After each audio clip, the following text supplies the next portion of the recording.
Y ahora vamos a la línea telefónica con nuestro compañero Heriberto Reyes, que está desde la capital del estado y que nos tiene la información que se ha generado en estos momentos allá en la capital. Heriberto, buenas tardes. Muy buenas tardes, Adán. Muy buenas tardes a todo el amable auditorio. ¿Cómo están por allá? Pues no con tanto calor como allá en Mexicali, pero bien. Y qué importante que lo menciones, Adán, porque ahora sí que ayer tuvimos récord histórico en calor en Mexicali. Superamos por primera vez en este año los 50 grados centígrados, específicamente 50.4 grados centígrados fue la temperatura máxima del día de ayer, y pues para estos próximos días parece ser que vamos a estar rondando por lo mismo. Así es que la recomendación a toda la población: extremar precauciones, mantenerse hidratado y evitar en la medida de lo posible el exponerse a las altas temperaturas. Y vámonos de lleno a la información. Adán, te puedo comentar que hoy, minutos antes del mediodía, tuvo que ser evacuado el edificio de rectoría de la Universidad Autónoma de Baja California, aquí en la capital del estado, debido a un conato de incendio que se presentó en un pequeño almacén que se tiene en la parte superior del edificio de rectoría. Al lugar se abocaron unidades de bomberos para sofocar el pequeño incendio. Por el momento así es como fue descrito por parte del titular de bomberos de Mexicali, Rubén Darío Osuna. No pasó a mayores, fue controlado, pero sí, por cuestiones de seguridad fue necesario evacuar el edificio de rectoría. Importante mencionar que estamos hablando de un edificio histórico para Baja California. Fue la primera sede de lo que es el gobierno del estado, ese edificio que ahora pertenece a la Universidad Autónoma de Baja California y que es donde tienen pues todas las operaciones centrales, ¿no? El edificio de rectoría de nuestra máxima casa de estudios, Adán. Bien, qué bueno que no hubo pérdidas en este conato. Heriberto, ¿y cuál es el reporte de ayer de la máxima de calor que tuvieron? No, no hay personas fallecidas, ya ves que es muy común en esta temporada el golpe de calor allá en la capital. Pues fíjate que por el momento no tenemos notificación alguna por parte de CEMEFO. Tuvimos hace algunos días un caso potencial de fallecimiento por golpe de calor, el cual fue descartado por el CEMEFO. Afortunadamente, hasta esta fecha no hemos tenido ninguna muerte. Importante recordar, el año pasado, ya en mayo, se registró el primer fallecimiento por golpe de calor. No ha sido así este año. También tiene mucho que ver que las temperaturas estas extremas que estamos viviendo en este momento apenas acaban de llegar, como quien dice, ¿no? El año pasado, desde mayo, ya estábamos sufriendo temperaturas por encima de los 45 grados centígrados. En este caso, afortunadamente, apenas está empezando esta última semana pasada, que fue donde tuvimos este repunte, y ahora pues con esta cifra histórica de 50 grados. También importante mencionar que cuando sucede un fallecimiento por golpe de calor o en la vía pública, primero se traslada el cuerpo al servicio médico forense y se le realiza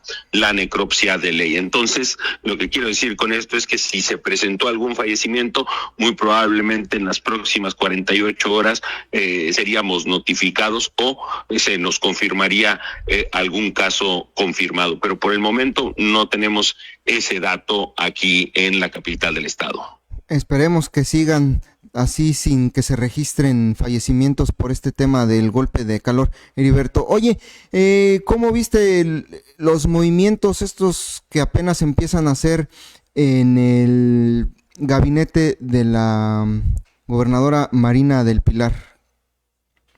Pues mira, llama la atención, porque también hay que recordar que hay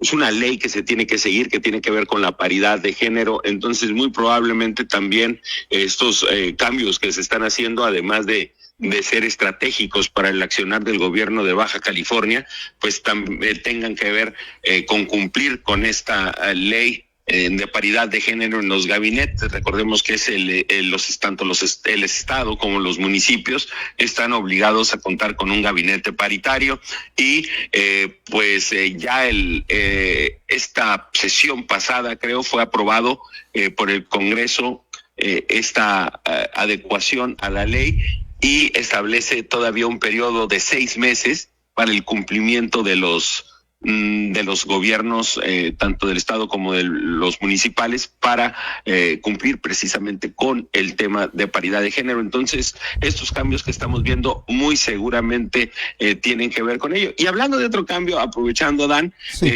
Recordarás que desde enero del año pasado nosotros nos dijeron en el Ayuntamiento de Mexicali que las oficinas del Registro Civil se cambiarían del Palacio Municipal al Teatro Lux del Centro Histórico de Mexicali, un edificio histórico que fue rentado por el Ayuntamiento de Mexicali para albergar las oficinas. Esto tenía que haber sucedido desde enero y como te puedes imaginar, cuando utilicé la palabra tenía que haber sucedido, pues no ha pasado aún. La idea es que pues, en las próximas semanas, ya no quiso decir la alcaldesa para cuándo específicamente, ahí le dijeron 10 días, pues ándele más o menos por ahí, es que se va a concretar ya esta modificación, este cambio, esta mudanza de las oficinas centrales a las oficinas del Centro Histórico de Mexicali, donde ya va a estar operando el registro civil. La intención es que no se vea interrumpido el servicio, entonces muy probablemente podría ser este próximo fin de semana que se hagan todos los cambios. Ya se arregló el tema de la electricidad, pero aquí hay algo bien importante, Dan. Si desde enero se tenía que dar esta mudanza, pues hay un edificio que se tendría que estar pagando y ese edificio cuesta alrededor de 450,000 pesos mensuales y de acuerdo a la alcaldesa de Mexicali, como no se ha podido concretar esta mudanza, no les han cobrado la mensualidad por el momento, se les han condonado, incluso también para poder permitirle a los trabajadores que ahora antes trabajaban en el Palacio Municipal, que ahora van a tener que trasladarse al Centro Histórico, también se rentó un espacio, un terreno para que puedan estacionar sus vehículos. El costo irrisorio, pero bueno, eso es lo que nos dicen las autoridades, 10,000 pesos mensuales es lo que según nos dijo la oficial mayor costaba ese terreno y también nos confirman que se ha condonado, es decir, en estos últimos 6 meses supuestamente no se ha pagado ni un solo quinto. ¿Por qué? Porque no se ha concretado la mudanza al edificio. Así es que vamos ahora sí que a hacer changuitos si en algún momento sucede, porque cada mes nos dicen, es que nos falta esto y nos falta esto otro, y por el momento lo que sí falta, nos decía la alcaldesa, es todo el tema de la digitalización de documentos y el sistema informático. ¿Y por qué no se había cambiado? Porque no tenían ni siquiera suficiente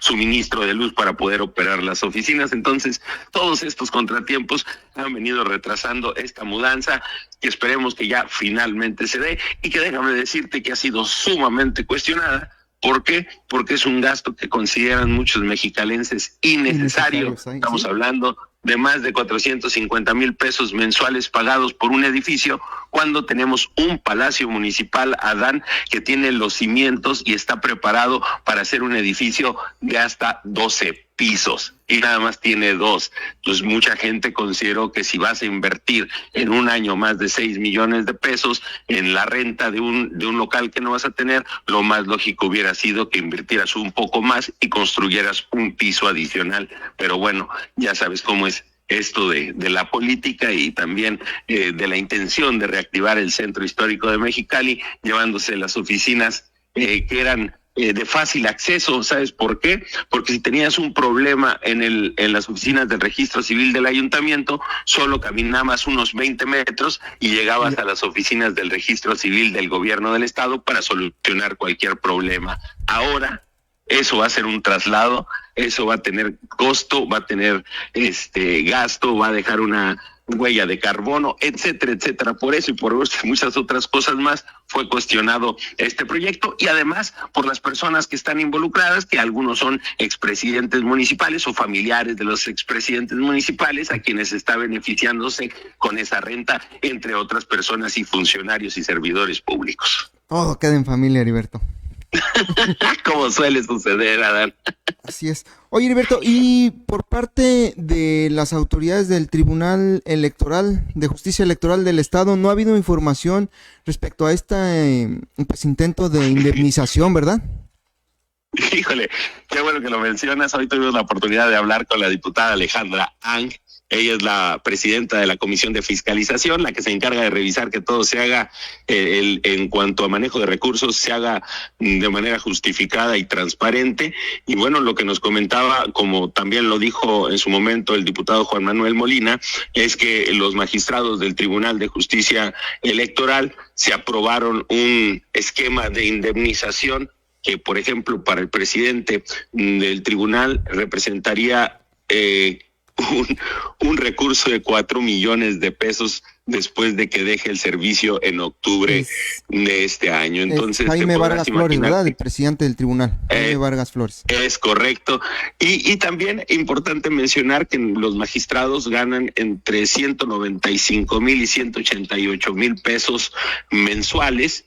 Entonces, para muchos consideran pues que independientemente que pudiera ser legal o no, pues es un tanto inmoral el que se estén dando este tipo de privilegios, o es que incluso, decía la diputada, están incluidos en la ley. Sin embargo, así como nosotros que somos diputados, técnicamente somos los patrones y esos beneficios están contemplados para los trabajadores, no para los que ganan más y que los que mandan, que en este caso también serían los magistrados del Tribunal de Justicia Electoral. Entonces, lo que dice es algo que se tiene que analizar desde el aspecto legal, la viabilidad, pero sobre todo el hecho de que no se les haya contemplado, porque bien sabes, Adán, que cuando tú trabajas en una institución o tú eres una institución de gobierno, tú preparas un presupuesto y en ese presupuesto detallas todo el gasto, y curiosamente este esquema de indemnización que se aprobaron ellos mismos ahí en el Tribunal de Justicia Electoral,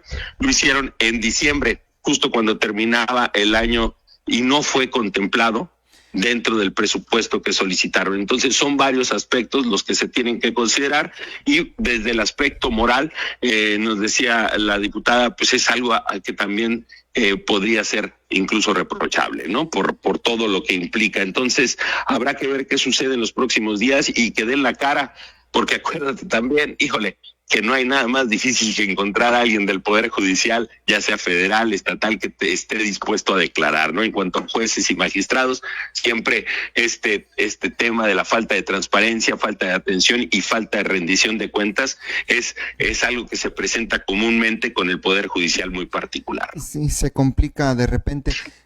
Oye, Heriberto, pero es que también, pues acostumbrado, ¿no? A querer torcer la ley en el Tribunal de Justicia Electoral del Estado.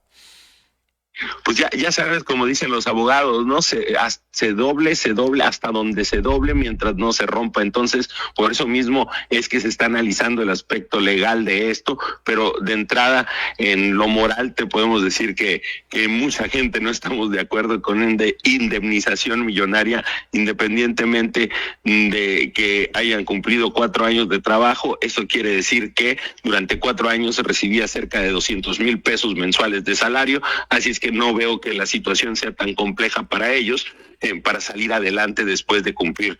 Y aparte, hay una indemnización, ¿no? Nada más el asunto aquí es que le pusieron, haz de cuenta que les dijeron, échale 2 cucharadas de azúcar, nada más que se las echaron copeteadas, ¿no?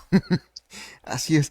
Y bueno, ya por lo pronto hay un recurso en el Instituto Estatal Electoral. Falta ver si desde el legislativo se puede hacer algo, ¿no?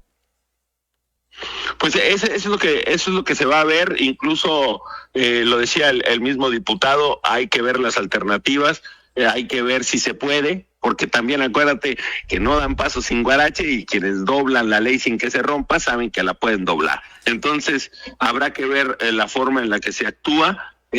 Es un gasto irresponsable desde el punto de vista de la falta de recursos que hay. Además, todo el tiempo nos estamos endeudando. Cada año sale el presupuesto federal con una deuda adicional, salen los presupuestos estatales con deudas adicionales, se piden créditos, etcétera, etcétera, y mientras tanto en el Tribunal de Justicia Electoral los magistrados se contemplan y se analizan indemnizaciones millonarias porque pues ya cumplieron su función. Y ¿sabes qué es lo peor del caso? Que fue en diciembre, justo cuando se aprobó lo de la elección judicial. Entonces muchos de estos magistrados muy probablemente sentían que llevan para afuera, entonces dijeron, pues ¿qué te parece si lo tenemos ya de una vez listo? Por si no me toca quedarme, por si no recibo los votos, lo que sí recibo es una buena lana de indemnización. Así es. ¿Algo más, Heriberto? Nada, estamos al pendiente de lo que sucede en cuanto al calorcito. Y sí vamos a verificar todo esto que comentábamos acerca de las afectaciones a la salud, porque no va a ceder, y recordarles también que todavía seguimos en la primavera. Así es, ahí viene lo bueno, Exacto. En Mexicali. Pero bueno, muy bien, muchas gracias por tu reporte y nos escuchamos la próxima. Ahí estamos, Adán. Muchas gracias. Saludos a todos. Saludos a todos allá también en México.